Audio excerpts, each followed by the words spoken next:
what was it that brought this issue to your attention to begin with? Quickly, it was a couple of years ago when my bonus daughter was about 12 or 13, and she was going into Walmart, and she got followed.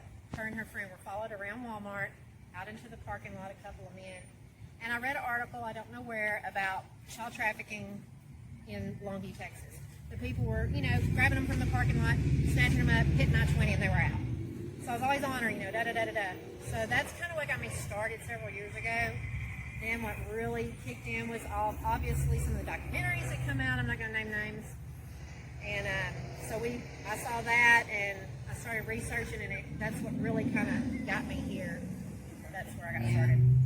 Yeah, I mean, whenever they started censoring stuff and deleting stuff and picking and choosing what's being shown on the mainstream media, I was like, I wonder what they're trying to distract us from. So that's when I started researching about all the human trafficking and how bad it really is.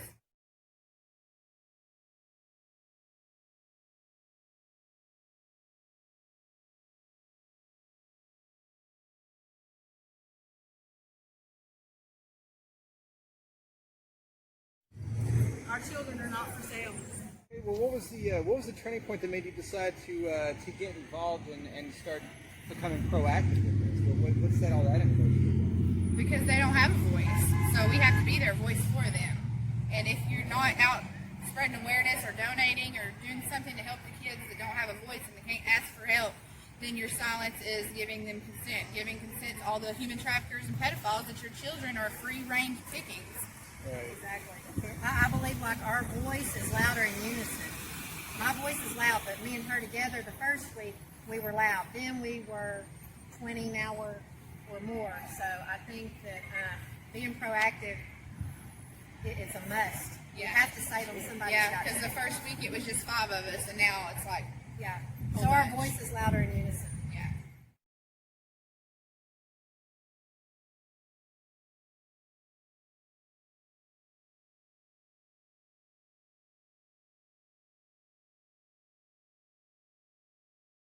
What would you say to anyone else that's feeling overwhelmed by all of this information that's just now coming to light about it? Well, you're going to feel overwhelmed about it because it's a very uncomfortable subject to talk about, and it's got to be talked about. And the best thing I suggest you to do is go do your research, because you're not going to find it on the media. They're not going to tell you about it. Yeah, research. Don't always think every article that you see on Facebook is true. Obviously, dig deeper. Yeah. And when you get deeper, it's going to scare you. It's going to be overwhelming. It's going to nauseate you. But you have to get past that, because without our emotion to get forward for these babies, from seeing what we see by researching the info and getting overwhelmed, push that into proactive emotion to where you want to fight for them. Don't get overwhelmed. Don't get discouraged. Fight for them any way you can. Walk, talk, pray, whatever it is that you do.